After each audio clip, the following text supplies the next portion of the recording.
Welcome, welcome. Thank you so much for watching this particular video. If you are brand new to this channel or this ministry, my name is Nate Sala. I'm the president of a Christian organization called Wise Disciple. And here at Wise Disciple, we're all about living effectively as Christians in today's culture. Now, if you like interviews, videos like these where I sit down and talk to other apologists or theologians, then definitely let me know in the comments below. We can make this kind of stuff happen. So hopefully these materials and resources will benefit you, but I'm not going to waste another moment. Join me as I sit down and chat with Trent Horn.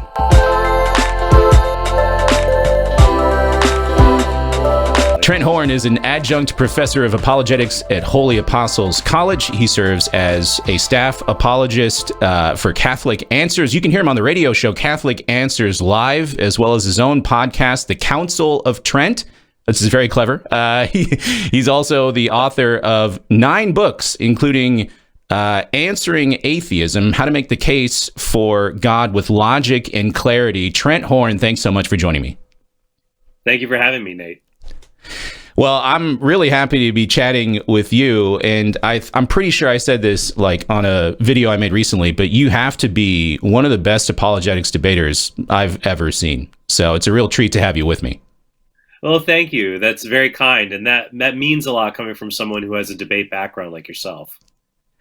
Well, I want to get into your background, actually. This is why we're having you come on. I want to chat about debate with you. I know my audience has been talking about this a lot more, like, you know, how to debate tactics, debate strategy, stuff like that. So if we can, let's go all the way back to young Trent Horn. Tell us a little bit about your background. Did you do any debate in school, or was that like later on?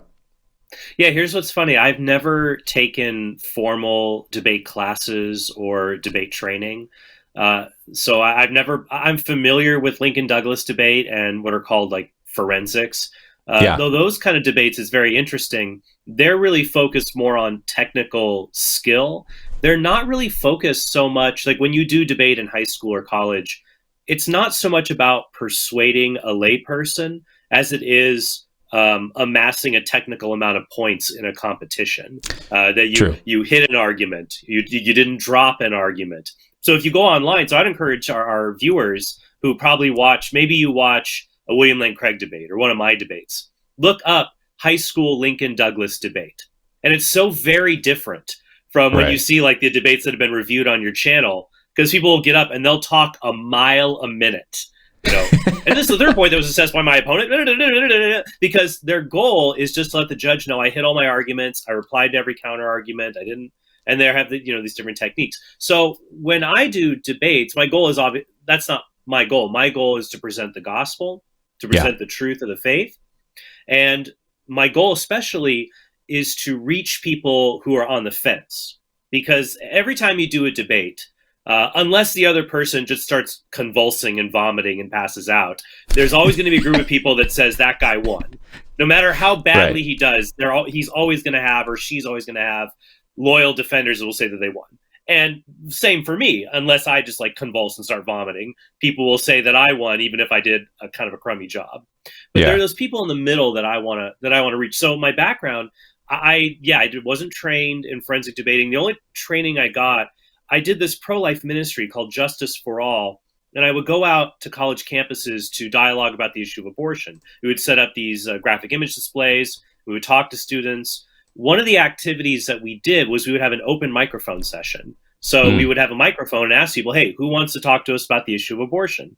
And people would come up, and that was my first chance of essentially the cross-examination period of hearing an argument live, analyzing it for weaknesses, and trying to help the other person see they have an inconsistency. And so it was kind of a trial by fire. And then these things would also happen with atheism and other issues when I was on campus. So that's really where I learned a lot of these techniques and study. It was one from doing that when I was on college campuses. The other in my own conversion experience, studying other debaters, people like William Lane Craig, for example, though trying to add my own particular responses and style, because I think it's great to study. If you would love debate, because you might be able to watch your channel, I want to do debates. I'm like, that's great. But what my encouragement would be, don't don't be Trent Horn, don't be William Lane Craig, don't be Nate Sala. Be you, but you understand the rules of debate and you have your own particular style. That's what's really important.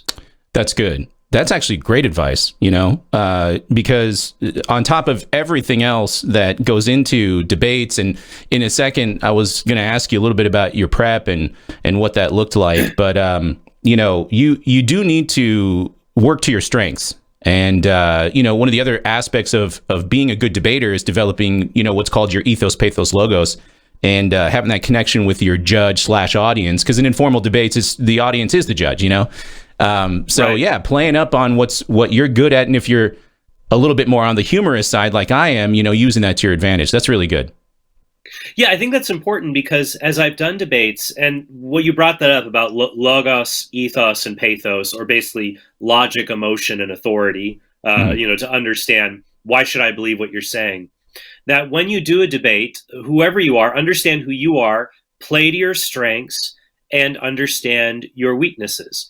So, for example, I would say that when people do debates, this just popped in my head. Let's see if it makes sense to you.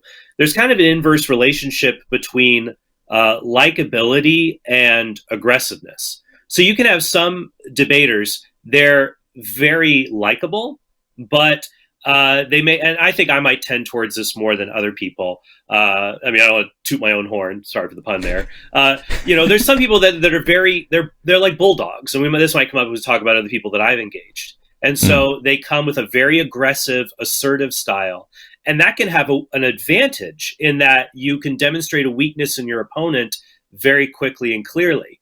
But in having that aggressive, assertive style, a weakness that comes off with that is that you may appear unlikable to people who are kind of on the fence. Now, to flip that, if you're a very likable individual who wants to strive to get along with others and it doesn't have as much of that aggressive tendency, then you may appeal to likability, but people might also think your argument comes off weaker if you're engaging a more aggressive person. So, and you could probably say this, and maybe you should explore this for another episode. People's personality traits when they go into debates, they will have these kind of strengths and weaknesses. It's kind of like also you might say with common sense thinking versus very philosophical. Very philosophical might help you dissect arguments. People might have a hard time though understanding you.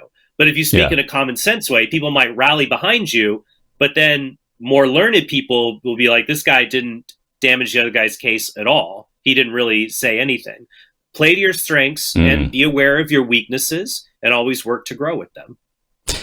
So I mean, this is going to be a kind of a loose, we're going to float around. And I'm tracking the discussion here because I think one of the things that I really do appreciate about you, especially now, because back when I was in the classroom, this was not really a reality. I was in a north side of. By the way, do you mind if I ask? Are you? So I'm in Las Vegas. Are you nearby, or are you? Where are you at? Well, I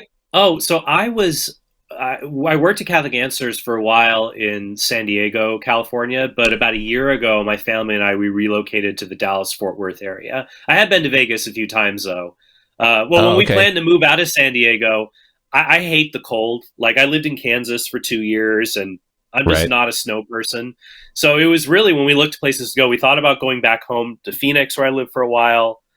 Vegas was possibly an option, Florida. Then we settled on Dallas-Fort Worth because, that's still a nice, somewhere in the Sun Belt is where I had to go. But I've been to Vegas a few times.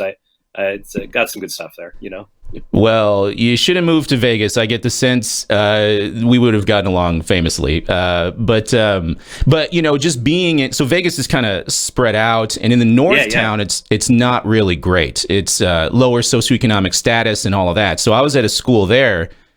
With limited resources for debate. And so where I'm getting at is now I'm sort of looking at debates online where the camera is right in your eye, And so this really does come back to what you just said. And what I like about you is that you have your nonverbals are really controlled. You have an earnestness to you. You're not making you got poker face, but in a good way. And so you come across as earnest, not really a bulldog, like you said earlier, and that really does go a long way to benefit you. Yes, I think that's helpful. Another comparison you could offer, because I think the most debates people watch in general, let's say there's Christian atheist debates, But among the general public, the only debates people ever really see are probably the presidential debates, if you can call them debates, even. You know, Right. so it depends. But I remember many years ago, actually, in a lot of them, because in a lot of the presidential debates, they will show, and sometimes this happens in Christian apologetic debates, depending on the channel you're on. When one person's talking, they'll leave up your camera, and people see what you're doing. And so, Right. if you do these debates, you must always act like the camera is on you, even if you're not sure. Right.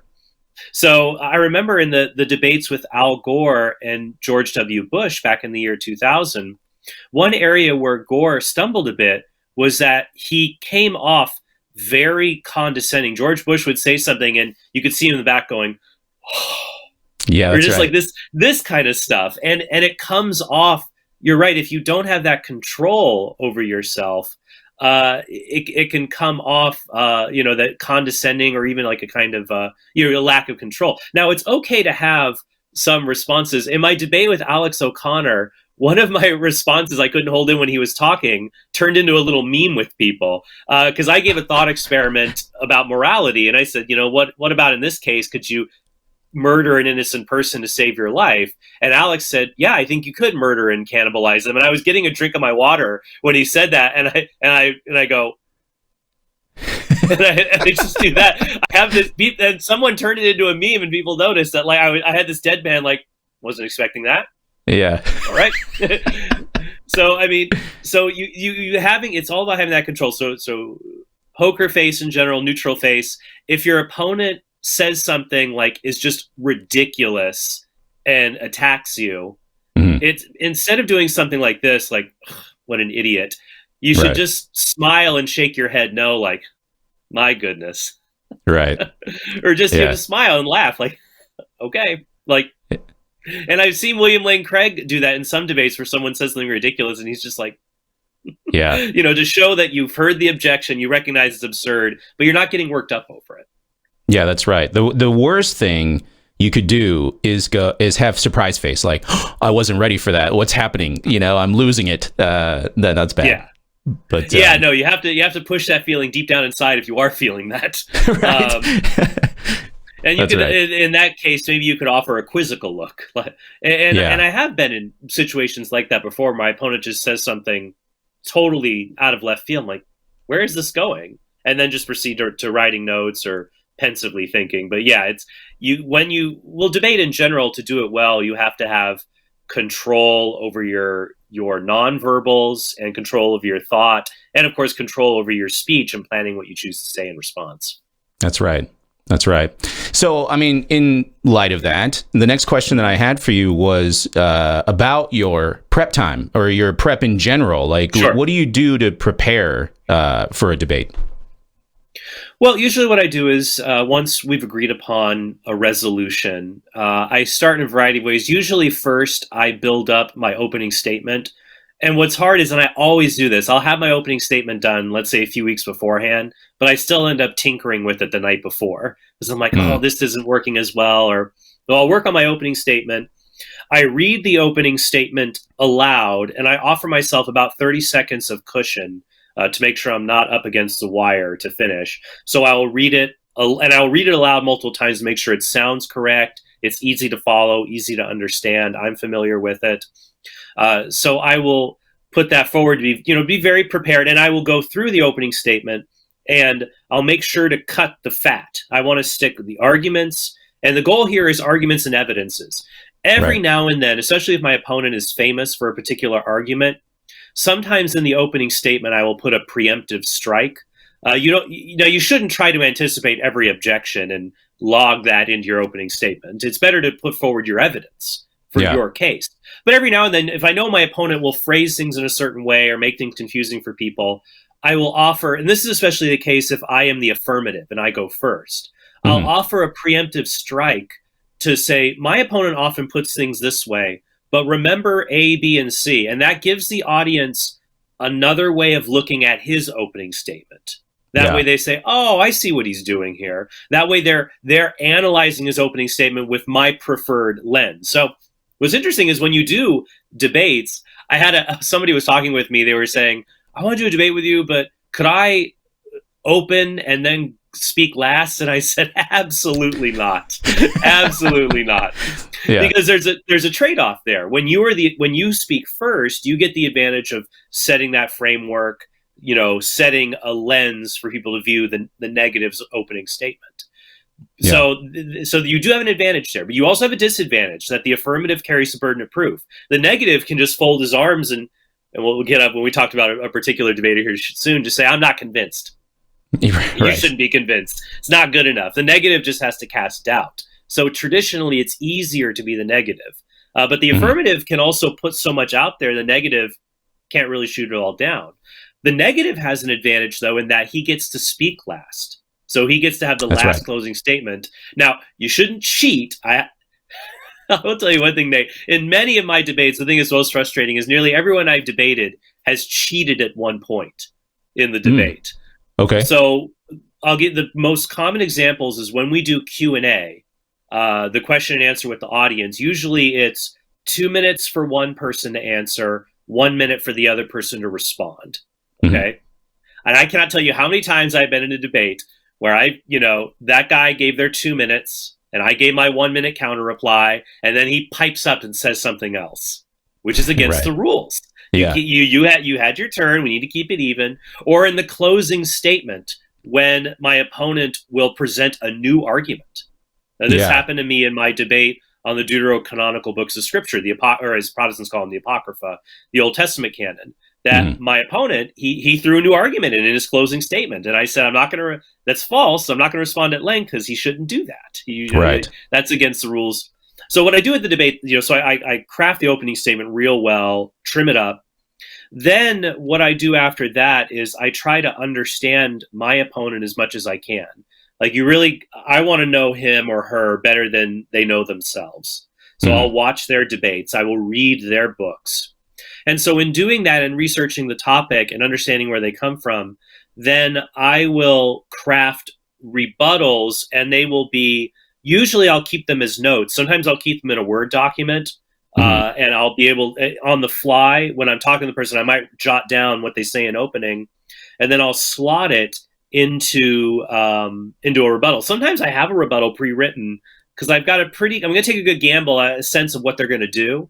Right. And the key with debate for preparation, the key with doing a good debate is preparation. If you do it off the top of your head, you're just not going to do as well. You just won't. The more you're prepared, the better it's going to go. So with the rebuttals, I will take advantage of this. And I think this might come up more when we talk about my debate with James White. So like when my debate with James White, I had not just prepared rebuttals, I had prepared rebuttal slides available that I dropped in.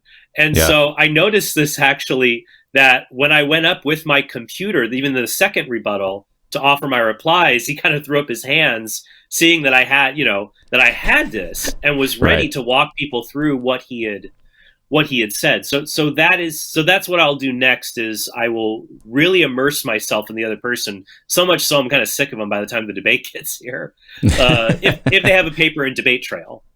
And so what's hard is this is another paired benefit disadvantage. So I've debated some people like James White or Dan Barker who are very practiced. They've done debates since like before I was born. So they have a style. They've done it a bunch. So it comes second nature to them. So that's an advantage. A disadvantage, though, and this is something I tried to play on in my 2 debates with Dan Barker, was that when people do things over and over again, they fall into patterns. And so they become predictable, and you're able to anticipate what they're going to do and have kind of a ready reply for that. So I basically just do that. I also, spend time in prayer and try to just be, focused on what I am attempting to do in this situation. And then, just try to be prepared, have some prepared cross-examination questions that I think will be most fruitful. And then it's funny, like the day of the debate, I can't get anything done at work because I'm too focused. I'm like, today's shot, and I just want the debate to be over already. And then you get up and you do it. But that's mostly, I try to build up my case and then just try to be aware of standard rebuttals and then the things that are unique to what my opponent might bring. Yeah. I mean, it's great because not having had more formal training like in school and stuff like that, you're explaining everything that we would go through in the classroom, like laying a framework, flowing. Flowing is like taking notes during a debate. When your opponent is saying something, you're jotting it down. Right. And research is key. Like if you can anticipate, because I mean, the thing with me and my students was we would always do drills, a lot of practice debates. And it was always understood that whenever you're given a topic in a debate, you got to write argument briefs from both sides. And then you won't know going in, we'll flip a coin and then you know how you're going to debate, right? But that's anticipation. Yes. That's everything you're saying. Yeah, that's right. And so the key is to know your other opponent's side and his arguments extremely well so that you can counter them. And then be prepared on your end to focus on what you're debating. So a key, and I've done well and not as well in certain areas when I haven't focused on this.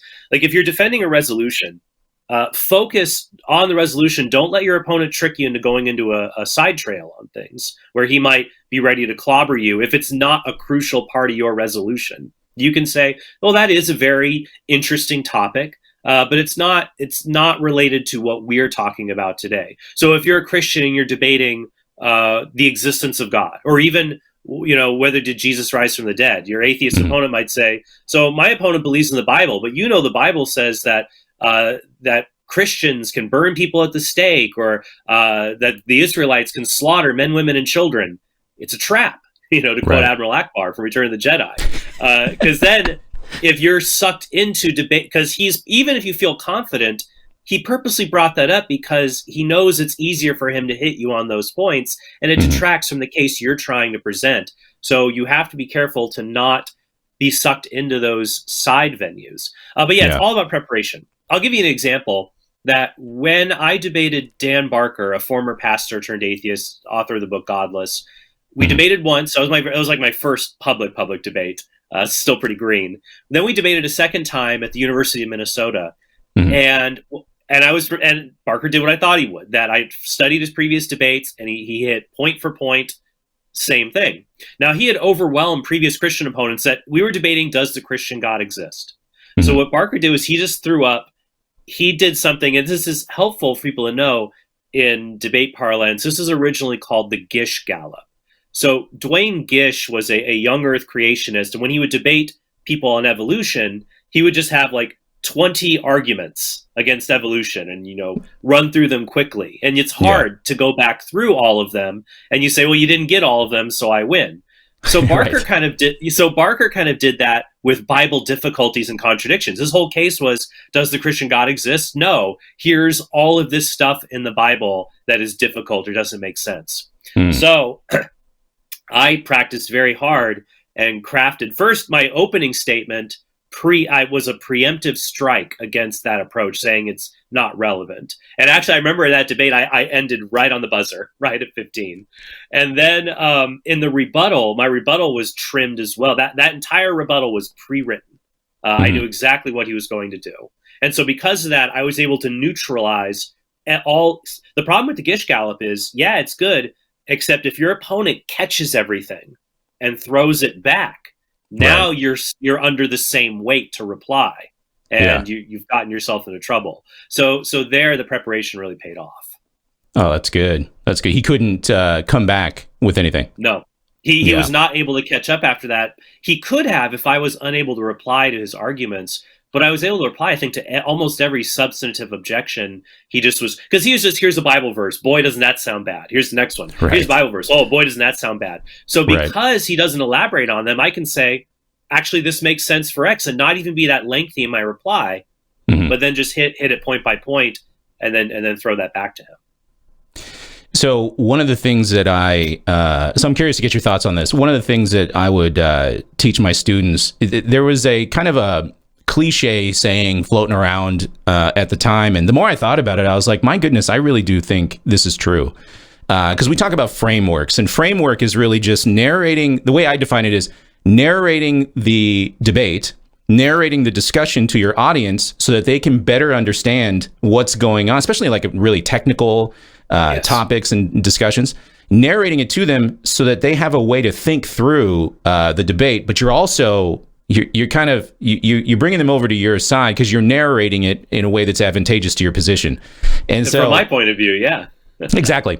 And which is what you've done, right? And you're gonna hear from my opponent in a minute, and he's gonna say X, Y, and Z, and here's why that's wrong or wrong-headed. But so here's the cliche statement, and I'm curious to get your thought. The one who lays a better framework more often than not wins, regardless of any other thing, like whether the arguments are more valid than the other, none of that. It's the one who lays a better framework. What do you think about that in your experience? No, I think that's correct. That when people walk away from the debate, they want a story in their head about what happened. They hear arguments back and forth, and it's very difficult to keep up with all of the arguments. But I think it's important, and one person who's very good at this is William Lane Craig, that when he does a debate, he'll say, I presented 5 arguments. My opponent didn't reply to 3 of them, and 2 of them, here's what was wrong with his objection. I've given evidence to show it's reasonable to believe in God. My opponent never showed there were good reasons to either not believe and no reasons my arguments don't work. And, so just walking people through. So I'll do this. And you're right. My debates where I have failed to do this, they don't go as well as debates where I'm very disciplined and focused to say, here is what I am presenting, especially if I am the negative, to hammer home my opponent needed to prove X. Did he prove X? No, because of A, B, and C. And then when I have the affirmative to say my argument is that we should believe X, this is true. I gave all of these reasons, but my opponent ignored these reasons and didn't really show what was wrong with these reasons. And also to give a framework of what's very helpful is if you can say, and I think this came up in my debate with Jay Dyer on natural theology, to say, look, my opponent, he is either going to, in saying Christians should not practice natural theology, he's either doing natural theology in reverse, because he's a presuppositionalist, or he's fallaciously begging the question. It has to be one of the two. And so when you say my opponent is doing one of these 2 unacceptable things, so that you can see what we're each doing. Or in my debate with James White, James got a little perturbed, I think, when I said, my opponent is reading his theology into the Bible, and I want to believe the Bible should speak for itself. And then he got up and he told everyone, this is a Catholic who tells you this, people, who believes in the Assumption of Mary. And I see he was really irked by that. Yeah. But in my debate with him, I was actually very particular in my opening statement to not cite. I did not make this a Catholic Protestant debate, because the topic that we were debating, eternal security, is something Protestants disagree about and have different views. So that's why I made it very clear I'm going to cite the Bible and Roger Olson or Martin Luther or Robert Gagnon or other Protestant scholars. I'm talking about just a historic Christian position. And I felt that White, in bringing that up, I don't mean, I don't know, people can take it as they will. One might interpret that move as poisoning the well, as letting people know, like, hey, look where this gentleman's arguing from. It'll take you down a road you may not want to go. So I mean, but that's what I tried to do, is have a framework, say, here's how James White will argue, but here's problem A and problem B. And I think that's important. I think you're absolutely right that you need to have a framework, and more importantly, people are like, what's a framework? I don't get it. You need to tell the more persuasive story about what happened in the debate. Yeah, basically. That's right. So I was going to bring this up. I'm glad that you did, because I was very happy to see that that's what you did, and unhappy to see, So here's the thing: in the videos, I can't do full debates. It would be like a 4-hour. Nobody's going to watch this Mr. Potato Head talk about anything for 4 hours. So, I have to zoom in on something that's a little bit more spicy, which is cross-exam. But going back to your opening statements, when James White made it, he didn't make the whole thing about it, but he did bring up Protestantism versus Roman Catholicism. And I go, no, that's not what the topic is about. So for you to come back and say, this isn't that. And then a lot of your evidence was Protestants against James White. I was like, that was so brilliant. Good for you. And that's very helpful when you do debates. When you pick your sources, try to select neutral or opposing sources as much as possible. So let's say you're debating an atheist. What's more persuasive is not you quote J.P. Moreland or William Lane Craig as to why this atheist argument is bad. Quote Graham Oppie, J.L. Mackie, or Richard Dawkins, or Christopher Hitchens. You find a well-known atheist who can say the particular argument your atheist opponent is offering is not good, because then Right. it's like, oh wow, even people on that side recognize the problem here, and that really means a lot for people who are on the other side watching. Like, oh wow, I didn't know that Christopher Hitchens or Graham Oppie or someone thought that this is just not a really good argument. And so that's Right. why when I was engaging White, I was very focused to not turn it into a Catholic Protestant debate. And also, I mean, I was actually debating in front of 1,200 Calvinists at the G3 conference, to not get up there and be the snarky Catholic taking shots at Protestants. I would love for them to look into the truth of the Catholic faith at another time, probably, but to be present and be that ambassador. And much the same way, to make an analogy, if you're going to be a Christian debater, don't get up there taking your little pot shots at atheism, because you want to win these people over to Christ. That's you right. know, be That's right. don't let yourself like getting snarky and taking jabs at people. You don't want to do that. It's fine to offer a little backhanded compliment or something if your opponent is being belligerent or is being a little bit over the top, but always keep in mind your audience comes first. That's good. That's so good. And actually, it's something that touches on where I'm going in a minute. But so here, we're sort of been tippy-toeing around this for a little while. One of the most requested videos that people ask me, because every week people will vote and tell me, hey, we want you to do this one. And I missed all of these debates when I was in the classroom, so I'm coming to these fresh, a lot of these. Sure. But one of the most requested was you versus Matt Dillahunty on whether the resurrection is reasonable. You did a really great job. There was a moment. So my read on Matt Dillahunty is that he is somebody who plays different roles in the debate when it suits him best. Like, so for example, like when you pin him up against the wall, intellectually speaking, as a debater, he'll shift and he'll put on the audience member hat, and all of a sudden he says, well, you haven't convinced me. It's like, well, no, that's not his job to sit here and be like that. Like, he's supposed to argue back, right? So, like, what is your take on Matt Dillahunty as a debater? Yeah, I think that Matt Dillahunty, what's interesting, he reminds me of like how some pastors who are have a good use of rhetoric when they use apologetics in Christian debates, that they don't focus so much on arguments. They've got clever quips and turns of phrases to go after their opponent. So I think when it comes to being a debater, now what was interesting in my exchange with Matt Dillahunty, you might have noticed at the beginning of that, Matt Fratt, the moderator, and I and Matt were kind of talking back and forth, because I thought we were going to be doing that with formal rounds and rebuttals, not an extended dialogue period. So the format changed on me. It didn't change on me. I overlooked that in the emails. And because my previous debate on Matt Fradd's channel had been a different format, I assumed it would just be the same format as the previous debate I had done there. There's another rule for your would-be debaters. Read the fine print. You don't want to show up and it's a completely different format, because doing 45-minute dialogue is way different than having rebuttal rounds. You have to prepare very differently. So, right. But I still engage him. And I think what Matt does, it's interesting in his different formats, that I feel like sometimes he feels comfortable calling out weaknesses in other people's arguments. But if he feels a bit overwhelmed by things, he'll either do what others have called the Dillahunty dodge, which is, I'm just not convinced. And that's what Matt did when I said, is it reasonable to believe that Jesus existed? And he said, well, I'm not convinced, or I'm sure. And I interrupted him and said, Matt, I'm not asking about you. Yeah. I'm asking in general, about people in general. This is not about you.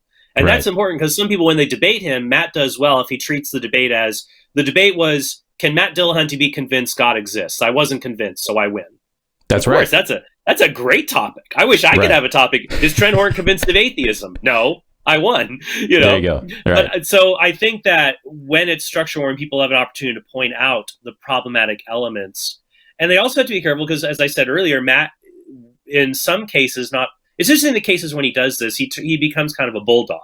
That he becomes, and in cross-examination, it's okay to interrupt people, but it's not a license just to be a total like steamroller to other people. And that's why when that happens to you, to not be flustered, and that's why I kind of made light of it in the discussion to say, are you just going to pontificate, Matt? Are you going to let me give an answer? How am I supposed to answer your question if you won't let me answer?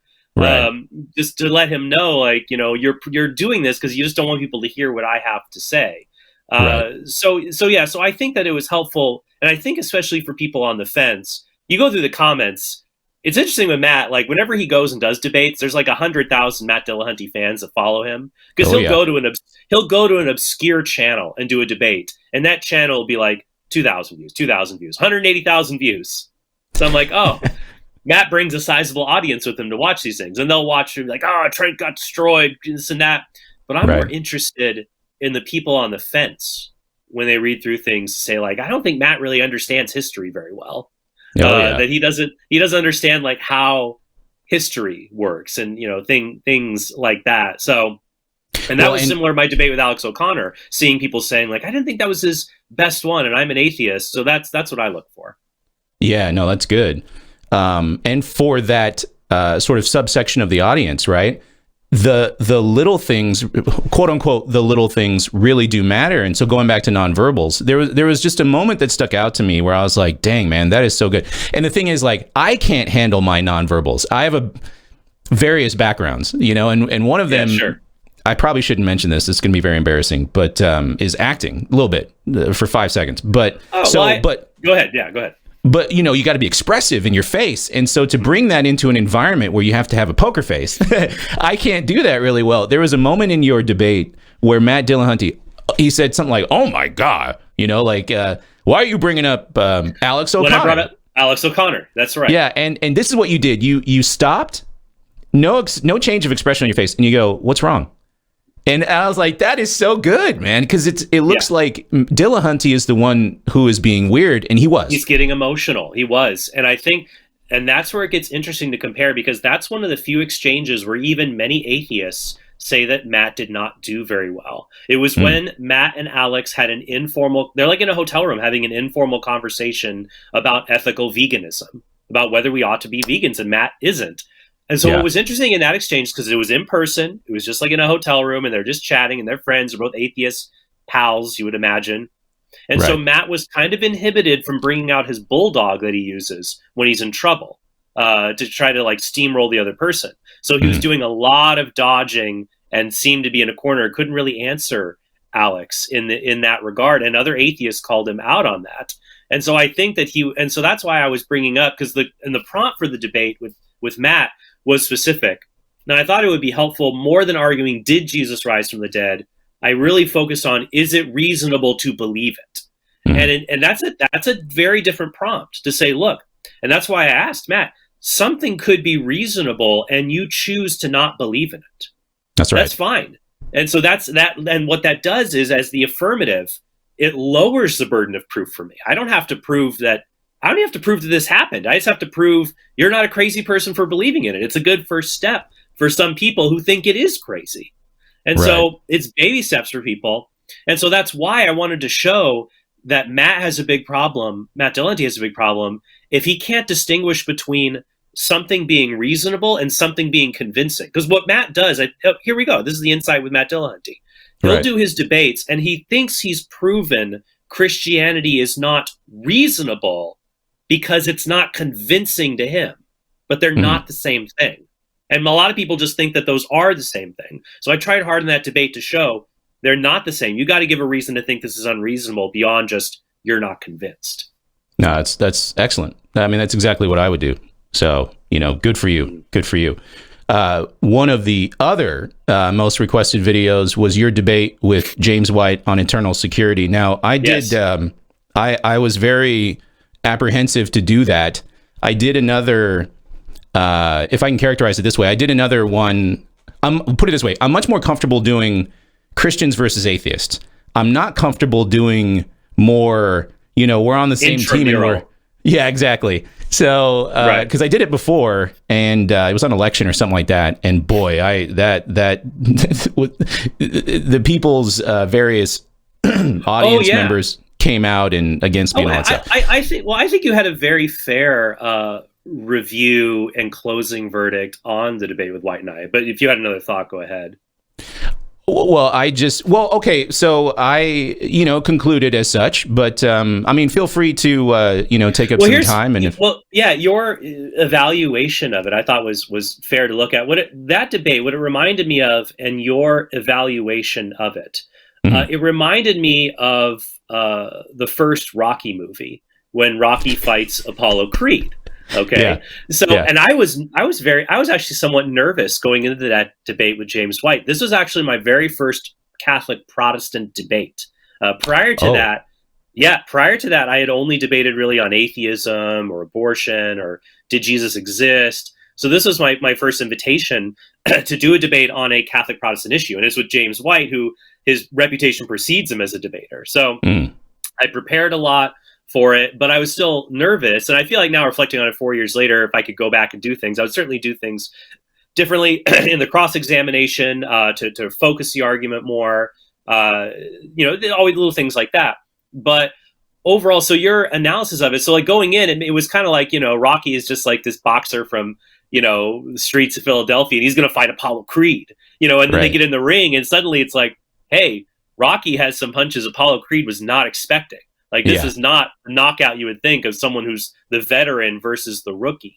And so and so in the movie, of course, Rocky, everyone thinks, oh yeah, Rocky, when he beats Apollo Creed. No, he does not beat Apollo Creed in Rocky. Yeah. It's at the end of the match, it is a split decision where two of the refs technically say Apollo Creed because it didn't end in a knockout.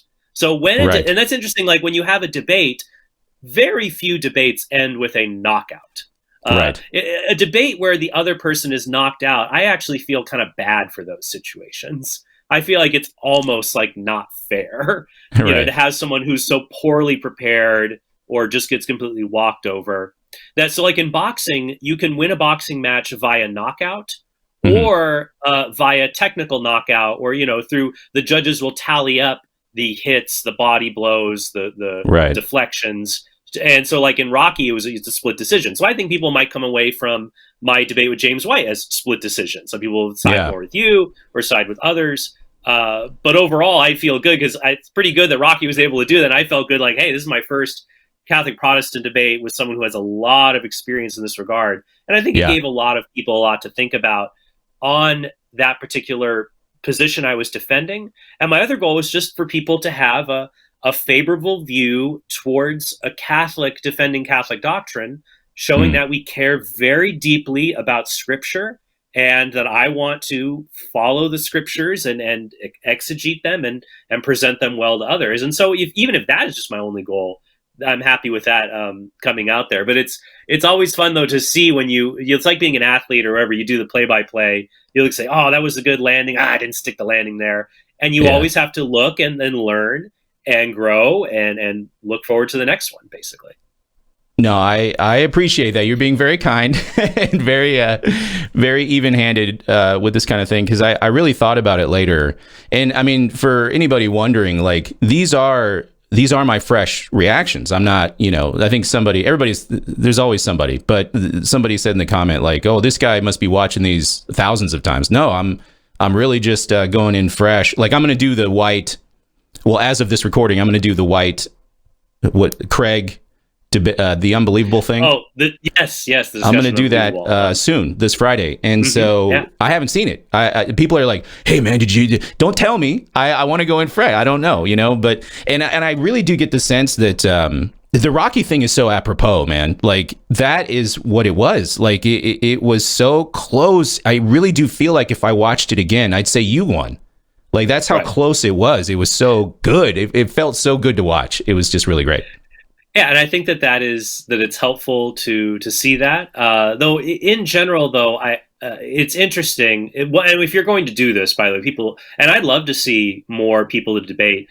What's hard is I get kind of jealous of the Protestant world because, like, there's a lot of people who want to study, and it seems like there's a fair number of Protestants who want to get out there and do debate or dialogue on at least what we would call mere Christianity, the existence of God, resurrection of Jesus. And I get like, I'm trying to kick Catholics to get their butt in gear to do that kind of stuff. Because, I mean, the people that I know who go out and want to do this and debate and will engage others on this. I mean, you've got like the philosopher types like William Lane Craig or J.P. Moreland or others like Frank Turek or J. Warner Wallace, or even people like, like Braxton Hunter. Like, hey, good job. You're getting out there and doing that. And then I look out in the Catholic world and it's like tumbleweeds. Like, sometimes they'll do debates on like Catholic Protestant stuff. I'm like, guys, we got to defend like the core essence of this. So yeah, but it's yeah. Otherwise, it's good to see, and that's why it's always important just to try to learn from what you're doing to grow and to teach others to manifest this in a gracious way. You know, so what if I get hit by a bus? maybe it's just one of those things where you're a little bit ahead of the curve, and you'll be the model that others see, and then before you know it, 5-10 years down the road, we'll have a lot of Trent Horns out there. You know what I mean? And that's what's important if you want to do this because the other temptation, because I think this is helpful, because I'm sure there's some people watching your channel who would love to do this stuff, and if they're called to it, they should do that. And there's ways to tell that. You can pray and have an internal call, but one way of telling if you're called to do this is really going to be the reviews. You really have to look at them, and you got to be honest about it. If you're not, because I have seen some people who go and do debates like this, and I think they do a disservice. Like this is not their skill set, and they should focus on something else. Now, you're not always going to bat 1,000, but I think in general, if you're getting general positive reviews, like when they had that engagement with White, I felt like it went well because I went and looked at comments and reviews and saw a wide variety of them. The most interesting reviews for me on debates are from people who don't have a dog in the fight. It's rare to find it, but sometimes you can. Yeah. So, for example, like with White, I looked up a Mormon apologist who, probably is still closer to my view, but is still somewhat far removed, saying, yeah, I think that Trent actually, had this here. And then seeing that White sometimes you can tell how a debate went by looking, and this is something you might want to comment on in a future episode. A new trend is people will offer debriefs or reviews of the debates that they did. And so that's something new that I've seen. And I noticed that in White's review of our debate, it was not as celebratory as I had seen in when he talks about other debates that he's done and talks about them. And so sometimes I can get that. There's a lot more explaining about how to when you have to explain how to understand a debate. It's like you may not feel it went as well as you would have hoped. Although I will say, when it comes to debate reviews, I think those are fine to do. I mean, well, especially like what you do is you're third party. Let's take a look at this. If you review your own debate, it's fine. Just don't use it. I've seen some people where they played the whole debate and gave a commentary. I'm like, dude, you're redoing the debate, man. You gotta let it go. Right. Exactly. Yeah. No, that's really great. It just gets me thinking, there's just a lot more. Well, I mean, here's the thing too. This is not where the debate teacher thing was a gimmick. So I don't know if I'm breaking people's hearts, but this is not where my heart is. Like, the debate teacher thing was a way to get people more aware of the ministry that I've established for years. The ministry is more on evangelism, effective evangelism techniques, discipleship, and things like that. So, but there is the more I look at this, there really is a broad realm of categories and videos that you could possibly do under this little niche that you and I are discussing right now. So, and I think it's important, like what you're doing, because I say, well, how is this evangelism? He's sitting around ranking debates or things like that. Right. No, it is, because when people say, why do you do debates?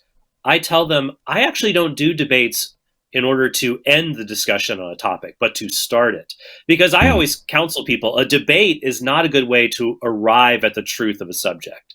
Because you could have a subject where you've got a true and a false position, but the true position is defended by someone who doesn't know how to debate. So they don't defend it very well. So it's a reflection on the performance of the debaters. So why do we do debates then? Well, because they're entertaining.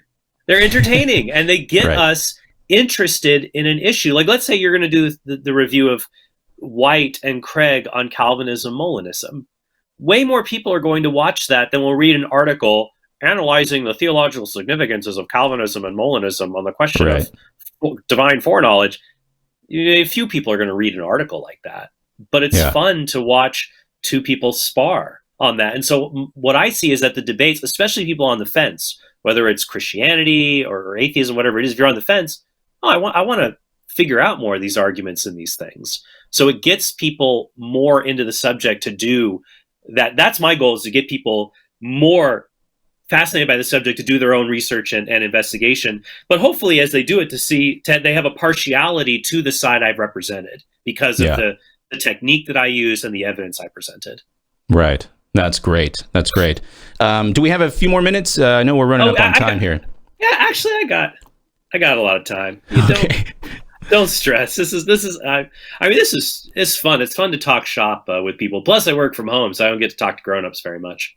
Oh, excellent. All right. I feel like we're the same age. I'm 42. I don't want you to call yourself out there, but I feel like we're relatively the same age. So, well, I think we're a part of the same. I think that I'm a geriatric millennial, and so you would be a baby Gen Xer. Basically, is where we would be, because I'm going to be 37 in January, so we're around that same time period. So. Yeah, we have a lot of shared experiences, I'm sure, growing up in late 80s, early 90s. Well, so then let me close with a couple questions about evangelism, because that's like I said, that's where I'm at. What is coming out of all the debates that you've done, what is like your favorite go-to argument or thing to say in regular conversations? Oh, you mean my favorite thing to say just if I'm talking to people about the faith? Yeah, like you're engaging regular folk, not an interlocutor on stage, but just regular folk. Yeah. Well, honestly, my favorite thing to say is more to ask them my favorite question to ask them. Which would be and so this would be borrowed a lot from the Christian apologist Greg Koukl and his work Tactics, to say, because when you talk to people, even when I'm in a debate, I sometimes will pose questions for people rather than statements. Like in my debate with White, to say, well, how do you know a Bible passage about the loss of salvation is prescriptive rather than descriptive? And then what method do you use to objectively determine that? Rather than saying, he's wrong about passage 1, 2, 3, 4, and 5. And I did do that. But to say, I pose that question, someone's like, oh, yeah. Well, how? How would I be able to determine that? When you leave someone with a question that bothers them, it's more effective, I think, even than a very solid argument. So more what I want to leave people with is, how do you know X is true? Or at least, how did you come to believe that? Or a question I sometimes like to ask them is, that's really interesting. What do you think is the strongest argument against that view? And what would you say to it? Right. And then if they can't answer, and I talk to atheists a lot about this, because it's very hard to get atheists, like, no set of premises is just going to lead, there's a God, like right there. It's always going to be like, that's just your silly little argument. Yeah. Okay, well, what do you think is the best argument or best reason, and what's wrong with it? Or what would convince you? Like, what kind of evidence would? I find it's very important in conversations, and also in debates to this as well. Leave someone with a question that causes them to doubt a pillar of a false belief that they hold. And then that will leave room for your true belief to aid that person to come to know the truth. No, that's excellent. And that's exactly what I would advocate for as well, is there's more of a, to bring it over, like from using like debate language, cross-examination is a lot more effective in a regular guise or in a regular setting than making a affirmative, constructive, an opening statement. Because when it comes to, so maybe you can let me know what you think about this, but when it comes to people, especially those who they're talking about difficult subjects, religion, Christianity, especially, that's not very popular anymore to just walk up to people cold and talk about. So you're dealing with barriers, defenses. People are very defensive. And so like you're trying to overcome those barriers. You can do so much better with a gentle cross-examination style question than a statement. Right. Absolutely. So instead of talking about a controversial point of Christian morality, you can ask, oh, okay, well, what do you think morality is? Do you think it's something that like we invented or we discovered it? Because like if we discovered it, we can't really change it. If we invented it, we could change it, but it doesn't seem like we could just all decide to make it really bad. Or if we did, you say, oh, we could. And I say, okay, well, if people did, would you go along with it or not? Well, I go with my personal moral code. Okay, well, how do you know when your personal moral code is right or wrong? Like, have you ever done something where you felt guilty? It sounds like you're, if you are the source of the code, you can always just kind of change it so you don't feel bad. And so there you go. So you're asking, so there you're not boxed in on a controversial point they're having a hard time with. You're going back to basics and back to the foundational levels. Right. And again, as Christians, I would say we need to do work exegeting the scriptures, obviously, but I think Yes. as Christians, especially today, we should exegete people. And if we do that, then we see that there's this other thing that's going on. And I'm not saying it's a good thing, but a lot of us really walk around the world thinking that we're master and commander of our own vessel.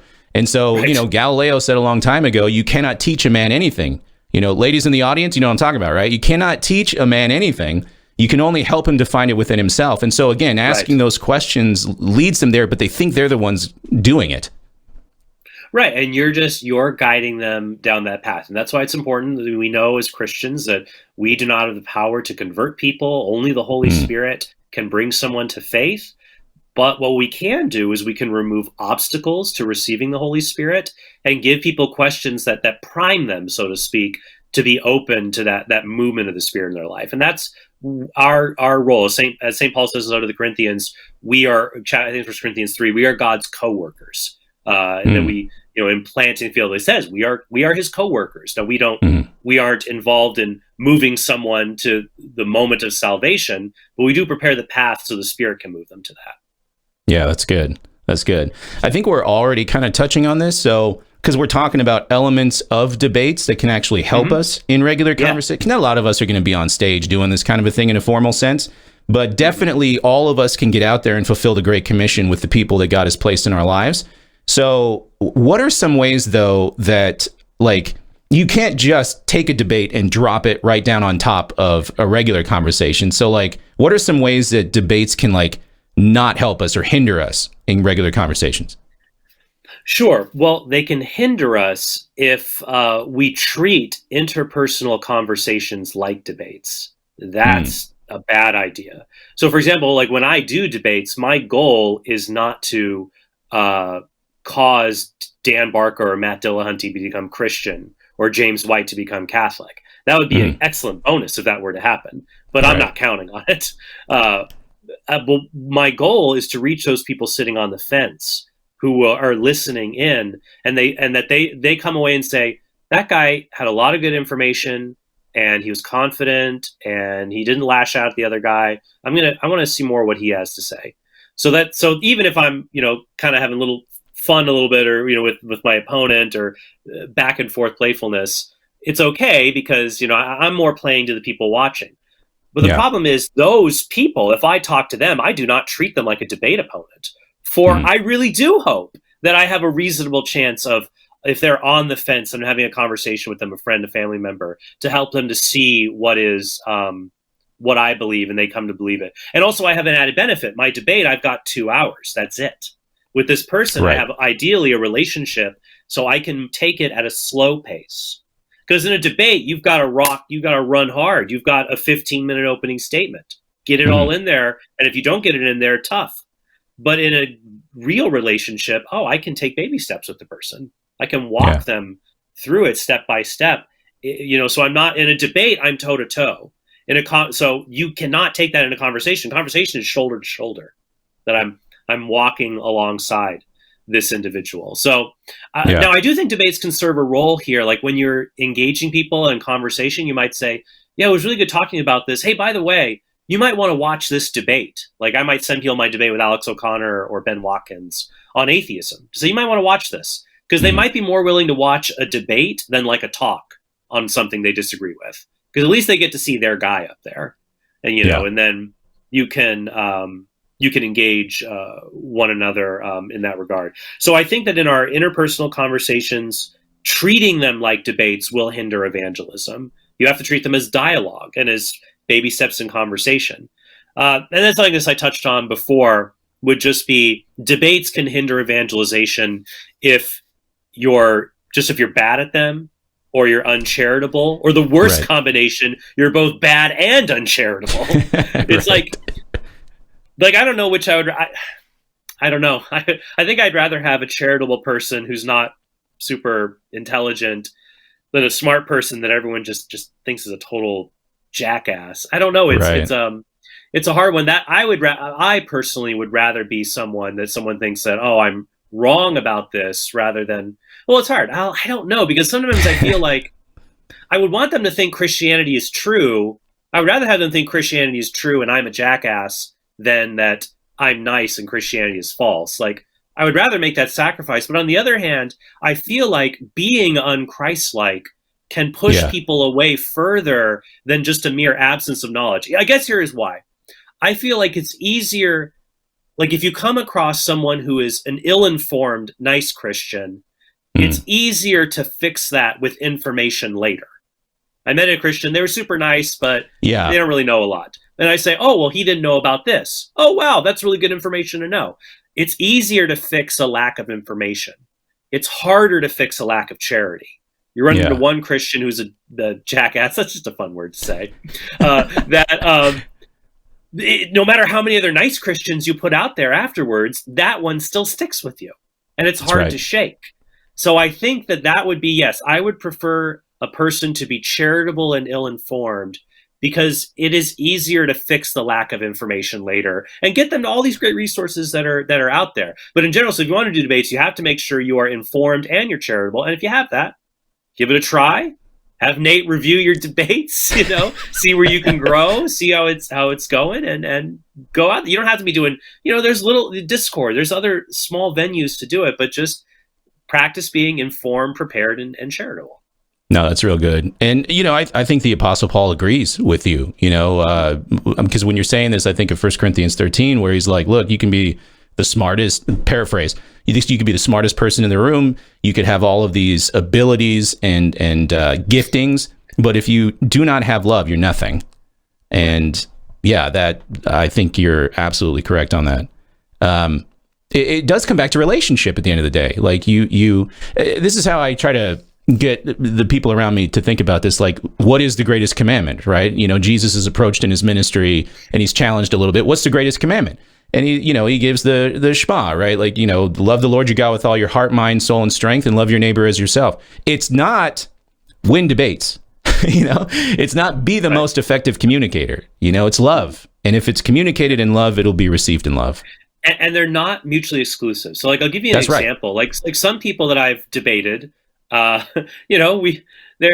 we still have somewhat of an adversarial relationship afterwards, engaging our work and back and forth, and that's fine. That's the spirit of the game when you do apologetics. But there's other people that I have engaged in formal debates or formal dialogues, and I consider them charitable, and I would consider them to be friends. I think one example would be I did my debate with Ben Watkins at that's probably one of the best debates that I've ever taken part in. Ben was extremely well prepared, gave one of the best defenses for atheism I've seen. Now, I think that I responded very well, point for point on everything. But Ben is a really nice guy. Like, we stayed at the hotel together. I drove him to and from the venue. We hung out at the hotel bar afterwards. And we both care a lot about truth. And we can be friends and talk about even non-atheist Christian stuff and have common ground and engage one another, because we both care about the truth and we're not out just to win debates. That's the key. Because he and I, so like at the end of that debate, this is hosted on Cameron Bertuzzi's Capturing Christianity channel. So we did the debate, does God exist? Very high level debate, like very sophisticated philosophical atheism, went back and forth. At the very end of the debate, we shook hands. I think we hugged actually at the end of the debate. And Ben said to me, we did it. We did it, as in both he and I had accomplished the goal of presenting the best position for each side for people to determine. And so it was mutually enriching in that regard. And I still enjoy talking with Ben. In fact, Ben and I, we did a devil's advocate debate recently on abortion, where I was pro-choice and Ben was pro-life. Wow. And so we switched. And so, and actually I'll have to talk to you later about that. I have mixed feelings about devil's advocate debates. I don't think I would really do them a lot in the future. I took this particular one on abortion because I felt it was a consistent yet repugnant position. So even if I defend it well, people would be scared off by it. Right. So I didn't mind necessarily defending it. But there we were able to come at truth, and he did a very good job defending the pro-life view. So like Ben is an example there, and there's other people that I've engaged and hope to engage in the future. But I think we could have that rapport. So we should have these relationships, and even when it comes to debates, you can have them with people you formally engage if both of you are honest about seeking the truth. That's right. That's right. And this is what I hope. I really do hope that everybody watching really listens to your answer there, because I'm trying to communicate this as much as possible in like the interaction section, the comments section, but when you're going to find it as a viewer, when you're going to find a debate to watch, you really should be looking for that filet mignon. You should be looking for the best of the best. The two guys or whatever, ladies, they're operating on all thrusters on both sides, so you get the best views on both sides. And I really do hope that comes across. So I also hope we get more women out there to do debates. Men have a natural predisposition to want to like bang our heads together like rams. We're just naturally disposed that way.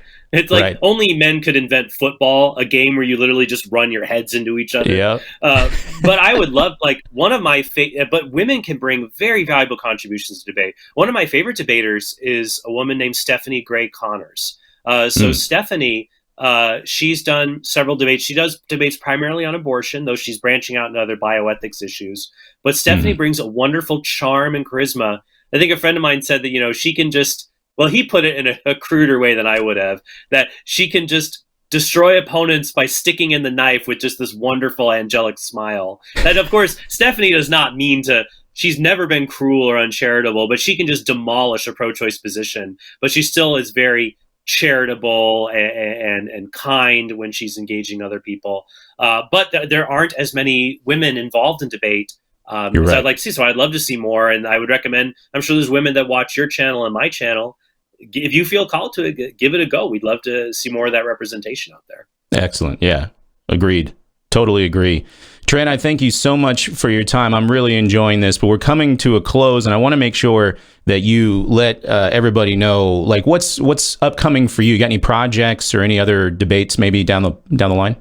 Sure. Well, I've submitted a book. It's a dialogue book with my inner skeptic. So it's where I debate me, the hardest opponent to debate. So I've got a book where I dialogue with my internal sense of doubt, and people I think will like that. Working on other writing right now. I've got a few debates and public dialogues set up for 2022 that I'm going through. One would be a Catholic Protestant debate on Mary. So that's hopefully going to be, that's confirmed for April. February, March, I'm hoping to do two dialogues on the Kalam cosmological argument, one with an atheist and another with a Catholic who disagrees with me about the argument's soundness. So it's a little intramural in that regard.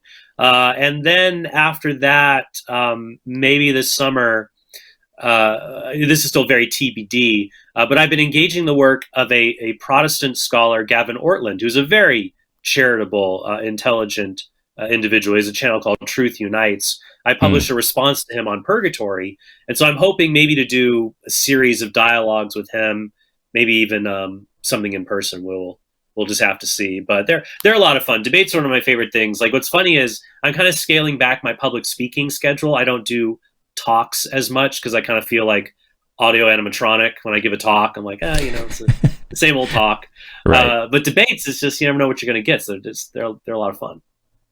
Yeah, well, like I said, it's quite a treat to watch you do your thing. You're really good at it, and I just want to encourage you, man. Just keep doing what you're doing, and we'll be watching. And I appreciate it. Oh, and I'll let viewers know if they want to get more of my materials. I would definitely recommend my podcast, The Council of Trent, COUNSEL Council, and that is available on iTunes, Google Play, and on YouTube as well.